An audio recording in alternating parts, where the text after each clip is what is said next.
Hello, my name's Elijah Wells, and last night the Oscar winners came out.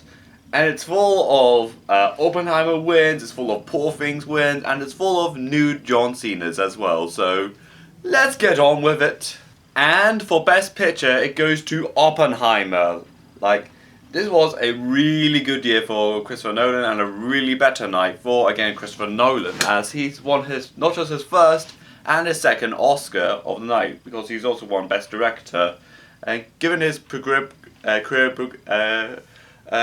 projection he had since something like The Following, Memento, Insomnia, his earlier stuff, to where he is right now with like Tenet, Dunkirk, Dark Knight Trilogy, Interstellar, and Inception, and particularly now with Oppenheimer, it's something that he's definitely going to treasure for a very long time, and just hoping that we'll still continue to get great movies from Christopher Nolan, and hopefully more Oscars for Christopher Nolan as well. He won over American Fiction, Autonomy of a Fool, Barbie, Holdovers, Killers of the Flower Moon, which was, I think in my books, was a close second. There's Maestro, Past Lives, Poor Things, and of course Zone of Interest. So, Oppenheimer won for Best Picture. I am also pleased to confirm that the acting categories, the winners, are pretty much up to my satisfactory. Like for Best Actress, it goes to Emma Stone for Poor Things. Even though I did state it on my nominations video and a couple other videos that really did hope that Lily Gladstone would have won for Killers of the Flower Moon, but again, this is again a brilliant performance in that movie, but I'm not entirely too surprised that Emma Stone won for Poor Things, being her second win after La La Land. She also won over Andy Bening for Narad, and Sandra Holler for Autonomy of a Fall, and Corey Mulligan for Maestro. For Best Actor, it goes to Cillian Murphy for Oppenheimer. Again, a really, really good win as well. I think the closest anyone got to him is Paul Giamatti for Holdovers, which is also, from what Chris said, a brilliant performance and a very close contender next to Cillian Murphy. Again, a very well-deserved win for Cillian. For Supporting Actor, it goes to Robert Downey Jr. for Oppenheimer. Of course, everyone in their right mind has celebrated it. Not just he, 20 years ago, who was pretty much in and out of jail due to drug-related issues, then got his career back on runnings with the Iron Man films, the Marvel films, and the last time ever when blackface was acceptable, being Tropic Thunder. And of course, a lot of people, of course, a bunch of right-wingers say, "Oh, he didn't deserve to win." Like, who else was going to be? John Vaughn? Oh wait, he won Razzie, so your arguments are not that valid at that point. But again, a very good performance, like in that category, like Mark Ruffalo, Poor Things, Ryan Gosling's Barbie, and Robert De Niro, Killers of the Flower Moon, and Sterling K. Brown for American Fiction. Again, all I haven't seen American Fiction yet, but all of them are great performances. But very pleased that Robert Downey Jr. has won his first ever Oscar after being previously nominated, like I said, for Tropic Thunder and Chaplin. And finally, for Best Supporting Actress, it goes to Da'Vine Joy Randolph for The Holdovers. Again, she's been dominating, just cruising through all these award wins at the moment, like gathering up. Of course, there was some strong competition as well, most particularly like Emily Blunt for Oppenheimer and Danielle Brooks for Color Purple, but very pleased that she's won for Best Supporting Actress. And for Best Director, it goes to Christopher Nolan for Oppenheimer. Again, a massive, massive win for Christopher Nolan. Like, he's already, what the young people say, he's already goated at this point. Like, I think this is big as I can get for him at this point, really. Unless he's going to make a movie that wins 11 Oscars, which just hasn't happened for now over 20 years at this point. And also there's Justine Tia for Autonomy of a Fool, Martin Scorsese's Killer of the Flower Moon, Yorgos Lanthimos for Poor Things, and Jonathan Glazer for Zone of Interest as well. Again, a really good win for that category. And for Best Original Screenplay, it goes to Autonomy of a Fool. Again, really, really good win as well.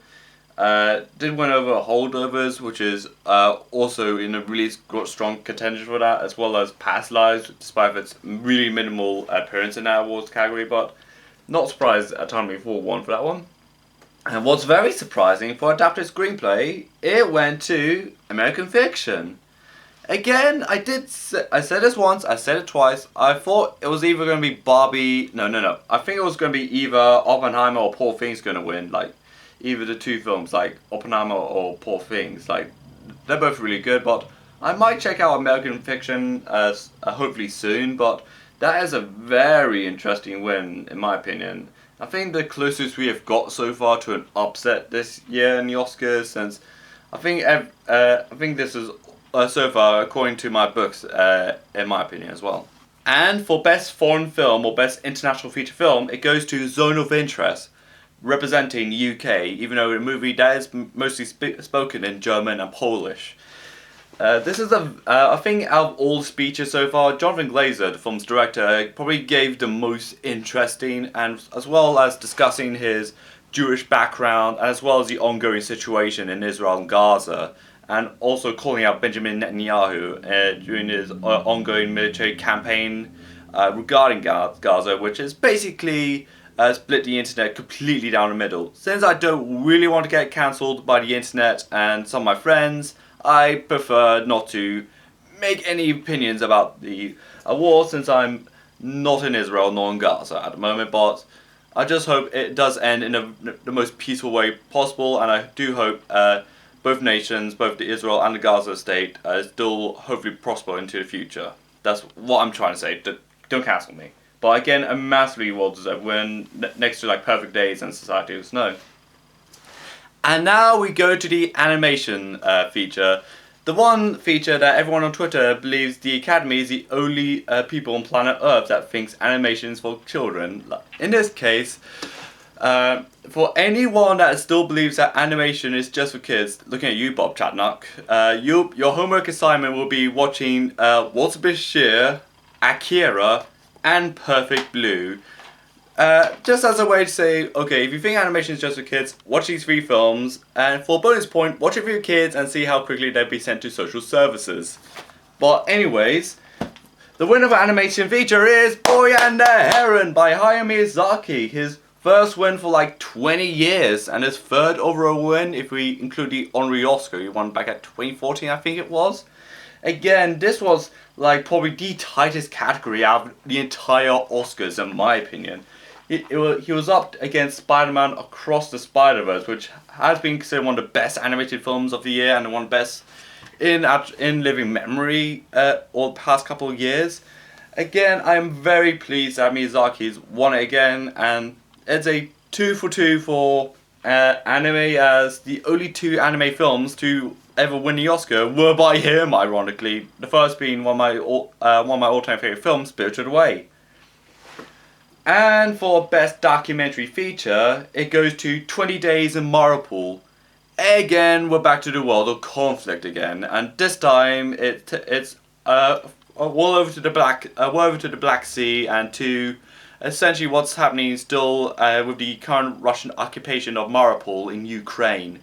Again, this is a time I'm definitely going to have to take sides, because we're still going to be backing Zelensky again as long as it takes, and for Ukraine to retrieve all of its land back from Crimea to Mariupol to Dunkirk, or however you pronounce the name. But again, this is a very important win for Ukraine, as this is the first time a Ukrainian film or a Ukrainian individual has won an Oscar, which is again a massive flex for Zelensky, who started off as a comedian actually. And for best editing, it goes to Oppenheimer again. Really big night for Oppenheimer. Won over Tommy 4, holdovers, Killers of the Flower Moon, and Poor Things. Again, a well-deserved win because I liked how it was edited. For cinematography, Oppenheimer again. Double whammy. We have El Mondo, Killers of the Flower Moon, Maestro, and Poor Things for cinematography, but I think if runner-up for that could have been like Kills of the Flower Moon, but there was also like some pretty notable snubs in that. Like The Creator had some gorgeous cinematography, and so did the John Wick 4 film that came out around that time. Again, I'm very pleased out of the films presented in that category that Oppenheimer did win. And for best music, it goes to Oppenheimer. Again, with Ludwig Göransson's second Oscar after the Black Panther score. Also won over American Fiction, The Indiana Jones Dark Dynasty, Killers of the Flower Moon, and Poor Things. Again, some really strong contenders in that list. Again, very happy that Oppenheimer won. And for best song, it went to What Was I Made For by Billie Eilish from the Barbie movie. Again, she's also broken another record this time round, being the youngest person ever at age 22 to win 2 Oscars already. Which is again a really a big feat on its own, but doing that at 22 is like unparalleled at this point. Like I'm actually gonna be 26 this year, and she probably achieved more than I do, but I'm kind of glad for it in my opinion. Won over like American Symphony, Flaming Heart, and another Barbie song, I'm Just Ken, and Killers of the Flower Moon, A Song for My People, which is again all brilliant songs, but I think the best one is What Was I Made For. For best sound, it goes to Zone of Interest. Again, already won the award for best international film. It also won for best sound, which again, now looking at it, it does make a lot of sense why it won, as given the subject matter being about the Holocaust and all the horrible atrocities are happening in the background essentially. Like you hear furnaces, you hear screaming, you hear gunshots, you hear just all horrible nasty things, while the main character is just living his very normal idyllic life in his house that's literally right next to the complex where all this horrible stuff is just going down. Yeah, compared to like Oppenheimer, Mission Impossible Dead Reckoning, Maestro, and The Creator as well, I feel like now kind of looking at it into that lens, it just made a lot of sense that Zone of Interest won for best sound. And for visual effects, it goes to Godzilla -1. Again, I think this is something that we all kind of saw coming a little bit. I was definitely backing the creator for the winning of best visual effects, but I think everyone does love an underdog story, and of course, Godzilla now approaching his 70 years as a cinematic legend, and of course, Japan now has won 2 Oscars in that occasion. And of course, and considering it was filmed on a $15 million budget, and compared to the Marvel's $220 million budget, it was definitely put into much more greater use, in my opinion. Even though I haven't seen Godzilla -1, but I'll definitely check it out on DVD or Blu-ray, or maybe streaming, depending if we're going to get a DVD or Blu-ray release anytime soon. But I'm very happy that it has won for Best Visual Effects. And now we're over to the Designs Oscars. The winner for Production Design goes to Poor Things. Again, a really good win in my opinion. Won over like Barbie, Killers of the Flower Moon, Napoleon, and Oppenheimer as well. Again, I think this is definitely definitely well deserved in that category. I think I was pondering between either Barbie or Poor Things to win for Production Design, but I think at the end I stuck out for Poor Things, and I was right. And same nominees, but for different category, we have Best Costume Design being Barbie, Killers of the Flower Moon, Napoleon, Oppenheimer, and Poor Things. It goes to Poor Things again. Even though, again, I think if I remember correctly from the costume, my previous video being the Oscar nominations, I think I was backing Barbie to win for costume design, given it does actually depict the evolution of the dresses that Barbie does actually wear throughout the film. Like in the beginning of the film, in the 2001 Space Odyssey scene, it was an homage to one of the first earlier designs, and to the more recent, to the end of the film, where it's essentially the more modern contemporary designs you would easily find in a toy shop near you. But again, I think I'm totally cool with the fact that Poor Things has won for Best Costume Design. Again, also, what was also notable about costuming this year is that John Cena presented it in the nude, of course, because he's invisible. And do invisible people wear clothes? No. Again, I personally took the joke of it myself really well, unless if you're I don't know, Andrew Tate, who pretty much took offense like, oh, man, it's gone down. Like, what, you can't embrace your own body anymore? Is that the point of your toxic masculinity? Basically, the only people who didn't see the joke in it is anyone dumb enough to still be following Andrew Tate in 2024, And probably your estranged uncle, who probably endorsed every single conspiracy theory about Hollywood celebrities and probably has a restraining order from every child in the block. So again, I'm very happy that costuming went to Poor Things. And for best makeup and hairstyling, it went to Poor Things again, a hat-trick in my books as well. Again, won over Oppenheimer, Maestro Golda, and Society of Snow. Maestro being a particularly controversial one and was for a long time the front runner for makeup, but again, just on the face of Willem Dafoe alone as his Frankenstein-like doctor, surgeon, that was a very deserving of the merit of makeup and hairstyling. Now last, and certainly not least, we have the short film category. Starting off in animation, we have War is Over, inspired by the music of John Lennon and Yoko Ono. Again, considering the praise it's got, I imagine people probably liked it.